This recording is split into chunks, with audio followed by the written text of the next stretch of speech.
This is P.W. Swivel. I want to take an opportunity to answer a couple of questions by Bible Thumper.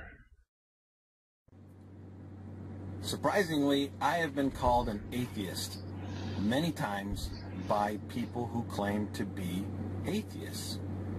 It's really weird, and I don't understand the argument at all. Maybe you could help me. Okay. Typically, that kind of statement is a facetious argument that is designed to create some kind of conversation about atheism. They're basically saying that, you know, there are gods you don't believe in. That makes you an atheist. It's a facetious argument. Clearly, if you do believe in a god or gods, you are a theist. You are not an atheist. It's more of a tongue-in-cheek kind of comment. Well, maybe you could help me understand what atheist means.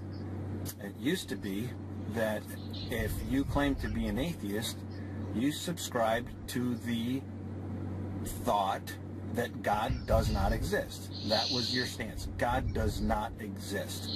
And that's what it meant to be an atheist. You claimed God does not exist.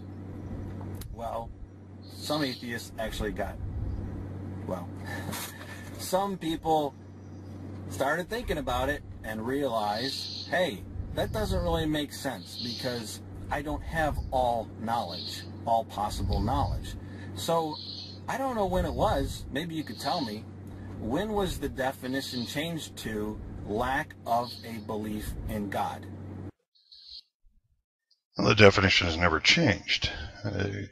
Clearly, if you don't believe there is evidence that there is a God, you don't believe there is a God. If you don't believe there is a God, you would most likely say there is no God.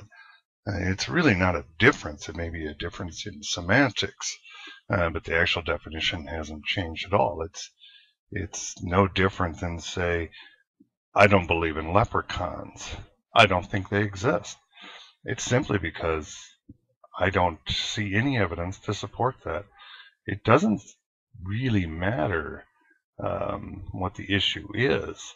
If there's no evidence to support it, I don't need all knowledge to understand that. You certainly don't need all knowledge for you to believe in God. I don't need all knowledge not to believe in God. It's really quite simple. So that's the new definition, I believe. But we actually have two definitions. One says God definitely doesn't exist, and the other is, well, I don't know that God exists, I lack a belief in God.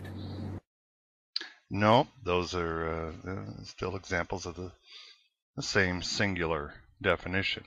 I don't know that leprechauns exist. I don't have any evidence that they do, so I don't believe that a leprechaun can exist.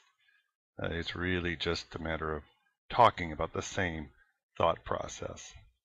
So now we have two different definitions. Nope, we still have the one. It's just one definition. The atheists sometimes comment, somebody commented today, and Coffee with Claire commented not too long ago on one of my videos that I'm an atheist. How could I be an atheist? How could you possibly put me in the same category as someone who does not believe God exists or lacks a belief in a God? Well, again, I think we've addressed that. It's kind of a conversation starter more than anything.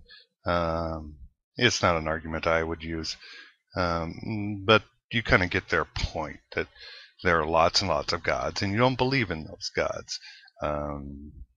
It doesn't really make you an atheist, but it does make you atheistic towards those religions.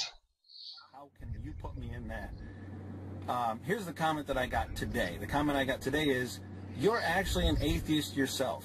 You're atheist in regards to all the other gods, but the one that you believe in. Now, are we coming up with a third definition of atheist now?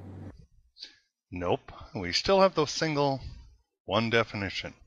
You're just really trying to stretch the conversation and parse it out into different definitions. It really is still the same issue. That hasn't changed.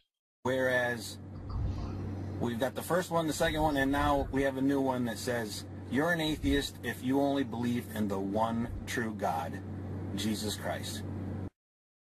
Nope. We're still back to the same definition. You can talk about it all you want, but it won't change the issue. How? Anyway, that's what I got today. That's what I want to share with you, and help me understand how that makes any logical sense at all. Okay. Again, you're taking small conversations and trying to turn it into a worldwide definition by people who happen to be atheists. Now, there are all kinds of people in the world.